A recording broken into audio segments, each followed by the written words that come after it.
You're not alone on wondering why you're not sleeping. That's today's topic. It's time to learn what it takes to calm the mind down. Watch all of the steps, they all count.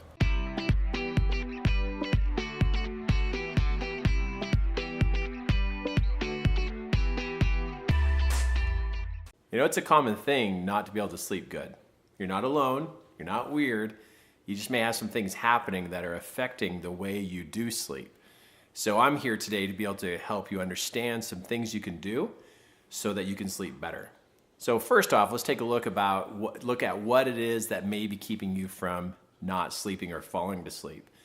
You know, putting our mind to bed really is as though we're taking a look at all the activity that's happening inside of it. Well, you could be an individual where you have some unfinished thoughts, where you're trying to figure things out, you have unanswered questions, you have all these things that have gone on through the day that you just haven't been able to finish thinking about. Well, that keeps the mind active, which then will keep it from calming down to be able to sleep. You also could be disturbed by others' actions, you know, what your kids did today, what your spouse didn't do, or maybe you met somebody rude at the store. But many times our daily activities with people become disturbing and that we can't relax because we're still trying to figure out, why did that person do that? Or why didn't that person do that? And so that could be another reason why you can't fall asleep. Next one is emotionally charged. If we're still upset, we're angry, we're frustrated, any of these emotions can literally keep us awake because those emotions have so much energy to them. We could also be experiencing levels of loss. You know, maybe finances are not doing well right now and you feel the loss of, you know, and the struggle of what you could be losing over the next couple weeks or months if the finances doesn't change. Or maybe you feel distance between you and one of your children or distance between you and your spouse. These are all reasons why you're not sleeping very well. And of course, you can't solve it before you go to sleep. But that's what your mind is trying to do. It's trying to solve everything before it can relax and go to sleep. It's almost as though you've given it chores or homework to do, and it can't relax until all of its work's done. So if we take a look at how we've conditioned our mind before we go to sleep, if it's really active, it's going to be tough to go to sleep. All of these things equal a lot of thoughts. And these thoughts keep you from just starting to calm down before you go to sleep. So if you can't figure out these things, it becomes the unknown. And when it's unknown, we can start to get afraid of it. We don't know how to take care of that relationship. We don't know how to take care of the finances. We don't know how to take care of the kids. We don't know how to take care of what we need to do tomorrow. And in all these situations, what happens is it's just the unknown. And the unknown can seem blank or dark. And now as a child, if it's blank and dark, guess what? It's something that we tend to be afraid of. And so now, not only we can't go to sleep, but we're afraid of tomorrow. And what if we just don't go to sleep? What if we don't go to sleep and we just avoid tomorrow happening? Wow, doesn't that just sound like it makes sense? No wonder why you can't go to sleep. But you don't have to leave it this way.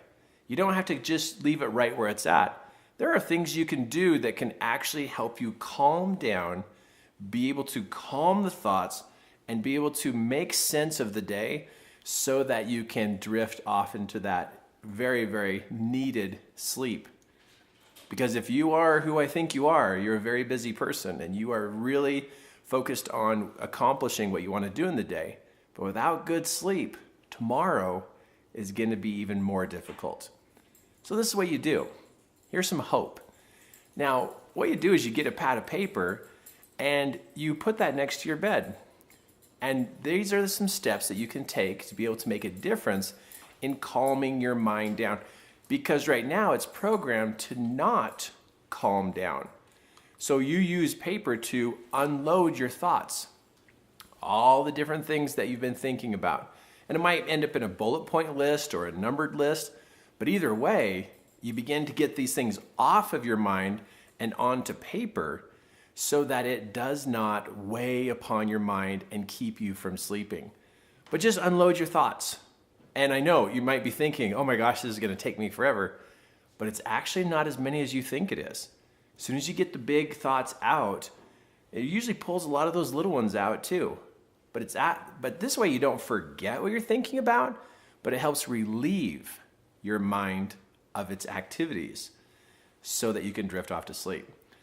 Now, what I do is I write on my pad of paper at the very bottom, after I unload my thoughts, I will write down the things that I wish would happen for tomorrow.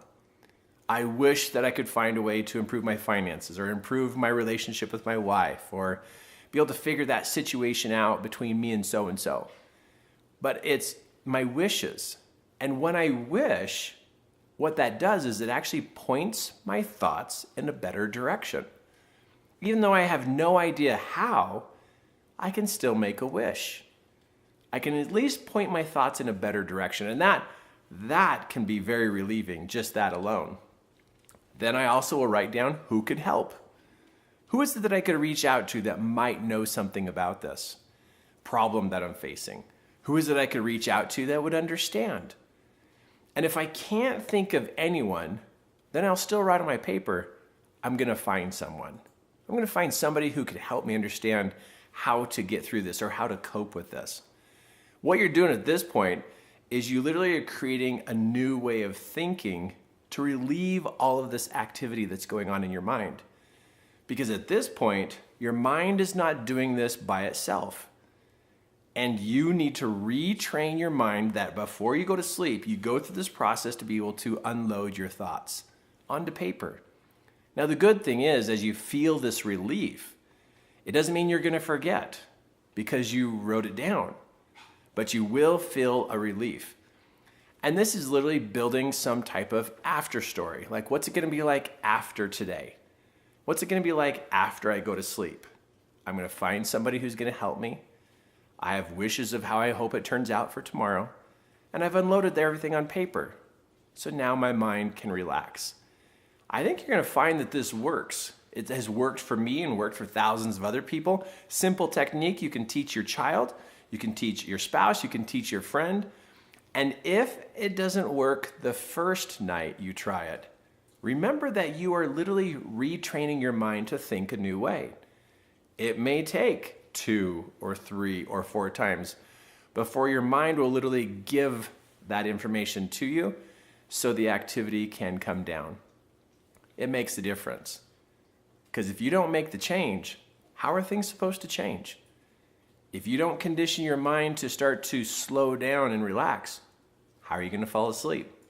This is a great technique you can use tonight. And if you need to help your child tonight, walk them through it slowly. But don't give up. Give it a chance. Give it a couple times. It'll click in because your mind is tired. You're tired. And it wants to relax. Help it out. It'll make a difference. Now, this last point here of why it will work. If you believe that this won't work, if you believe this is just dumb and it's not going to have any effect on you, it's not going to work. But if you could imagine right now that this is going to work, it's going to calm you down, it's going to give you an outlet, to give you an opportunity to unload. If you can point your thinking in this direction, you have a whole lot better chance of this actually working for you. Each one of us, we can discount anything we want. We can totally discount something from working to the point we can actually sabotage it. So in this experience, point your mind in the direction that it's going to work, and it will work. My intention is to support you and help you through real life experiences and to help make sense of what's going on in your life and give you practical steps you can take today. Subscribe to our YouTube channel.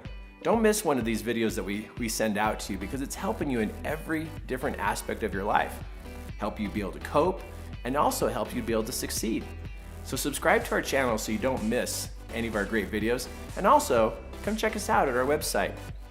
Find out what we could do for you to be able to help you increase that quality of life because your life matters.